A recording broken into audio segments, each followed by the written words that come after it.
Then along came Charles Darwin, who took Lyell's ideas of slow, gradual change and applied it to biology to get the theory of evolution.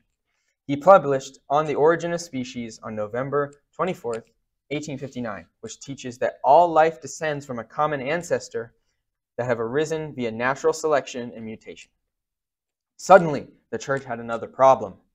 Not only was the biblical time scale in opposition to the secular ideas, but now the order of events was all different. In the secular account of history, the universe forms, then the galaxies and stars form, then the sun, then the earth, which was a hot molten blob, then the earth cooled, water appeared, the sea creatures evolved, plants evolved, then land animals evolved, then birds, and finally people. But the Bible's timeline has the earth created first, completely with water, then outer space, then the land and plants, then the sun, moon, and stars.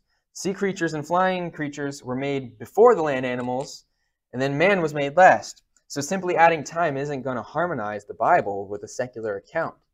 So what would the church do? Well, they said, we'll take evolution and say that's how God created. They then realized that to make the order of events line up with the secular timeline, they would have to make Genesis chapter 1 into poetry so they can rearrange the order however they want.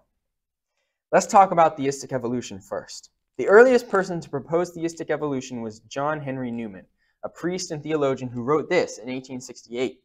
Mr. Darwin's theory need not then to be atheistical, be it true or not. It may simply be suggesting a larger idea of divine precedence and skill. And I do not see that the accidental evolution of organic beings is inconsistent with divine design. It is accidental to us, not to God.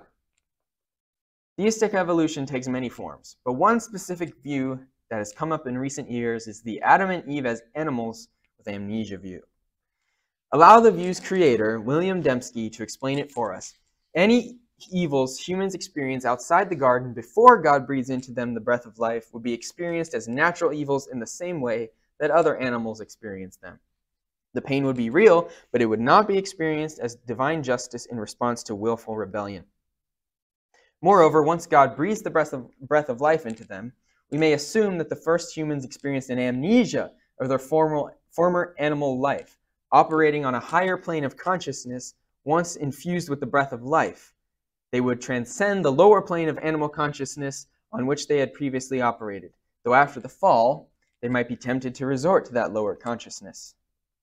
So the motivation of the view is this. The Bible is clear that death and suffering came as a result of sin, but evolution requires that death and suffering for millions of years before sin. So to harmonize the two, we'll say God created using evolution and that death has always been around. Then he takes two apes and turns them into Adam and Eve. And then he gives them amnesia so that they don't remember all the death and suffering from their animal lives. Then when they sin, they experience death as the punishment because they don't remember all the death that happened before.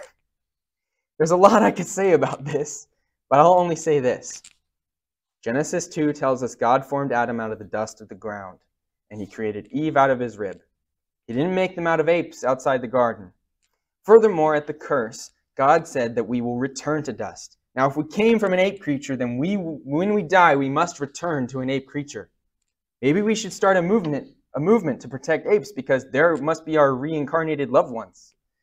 See, you can't blend evolution with the Bible. However, people keep trying.